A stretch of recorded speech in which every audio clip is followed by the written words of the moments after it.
Bagodar bus stand परिसर में आवंटित दुकान का अग्रीमेंट नहीं किए जाने के खिलाफ दुकानदार सह सामाजिक कार्यकर्ता कुंजलाल साहब के द्वारा निवर्तमान जिप अध्यक्ष के खिलाफ एफआईआर दर्ज करने की मांग को लेकर चल रहे धरना बेमियादी धरना का रूप लेने से पहले ही समाप्त हो गया। इससे वे न तो थाना के गेट पे ताला जड़ पाए और न ही बेमियादी धरना कर पाए। प्रशासन के द्वारा यह कहकर धरना समाप्त कर दिया गया है कि यह मामला थाना से नहीं बल्कि जिला परिषद से जुड़ा हुआ है। जिला परिषद में ही मामले का समाधान हो सकता है। इसके बाद कुंजलाल साहब को जूस पिलाया गया और इसके साथ ही धरना समाप्त हो गया। हालांकि बाद में कुंजलाल साहब ने इसे प्रशासन की धोखाधड़ी बताया है। कहा कि मुझे धोखे से जूस पिलाकर धरना समाप्त कराया गया है। अधिकारियों की बात से मैं संतुष्ट नहीं हूं। उन्होंने यह भी कहा कि उनके मामले बगोदर थाना से जुड़े हुए हैं और निवर्तमान जिप अध्यक्ष पर मुकदमा दर्ज कराने के लिए मेरे द्वारा थाना में आवेदन दिया गया है, न कि जिला परिषद कार्यालय में। उन्होंने कहा कि उक्त मांग को लेकर वे फिर धरना के लिए रिटर्न लेंगे। कुंजलाल साहब का धरना तोड़वाने के लिए police inspector Dinesh Singh, BDO Manoj Kumar Gupta, दंडाधिकारी त्रिभुवन महतो, थाना प्रभारी सरोज सिंह चौधरी आदि पहुंचे थे।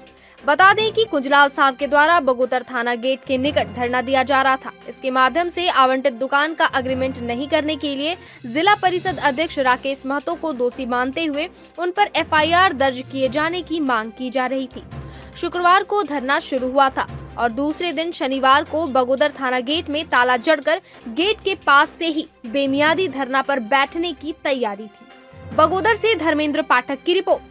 बगोदर थाना में जाकर के हम स्थानीय प्रशासन से, थानेदार से कहे कि आज आप स्वच्छ प्रशासन हैं और उनसे भी हमको मानी थाना में तालाबंदी करके धरना पर बैठने के लिए हमको आपका सहयोग की आवश्यकता है। आप सहयोग करें, आप खाली कर दें इस थाना को। ये बात कहे तो इतने में माने सीओ साहब भी आ गए, थानेदार भी आ गए, सभी अधिकारी आ गए और आ करके मान लीजिए वार्ता करने लगे।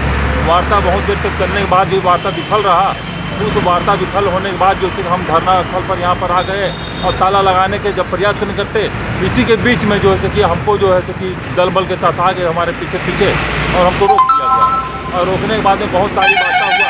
हमने काफ़ी प्रयास किया कि अगर वास्तव में हमारा मान्य गलती है, मेरा ऑनलाइन शिकायत नंबर 498217 के आलोक में मेरे द्वारा लगाए गए आरोप असत्य हो तो हम पर एफआईआर दर्ज किया जाए और सत्य हो तो जिला परिषद अध्यक्ष पर एफआईआर दर्ज किया जाए। ये बातें हमने कहते रहा। हमने यह भी कहा कि मामला 341 और 342 का भी बनता है। हमारे जीवन के विकास के अवरुद्ध किया गया है। ये बात हमने काफ़ी बहस किया है। धरना समाप्त होने से आप संतुष्ट हैं या नहीं? बिल्कुल नहीं सर। धरना समाप्त इसलिए कि अगर धोखे से हमको धरना को समाप्त करवाया गया। हम नहीं कर रहे थे, हम जूस नहीं पी रहे थे, लेकिन फिर भी मान लें कि वो हमको धोखे से कहा गया कि हम आपको लिखित देते हैं और ऐसा होगा, लेकिन फिर भी वो हमको लिखित नहीं दिया। जो धोखा हुआ, ये बात माने स्थानीय मीडिया कर्मियों और पब्लिक के बीच में ये बात अनुमंडल कार्यालय के द्वारा हमें आज का दंडाधिकारी के रूप में हमको प्रेरित किया गया था।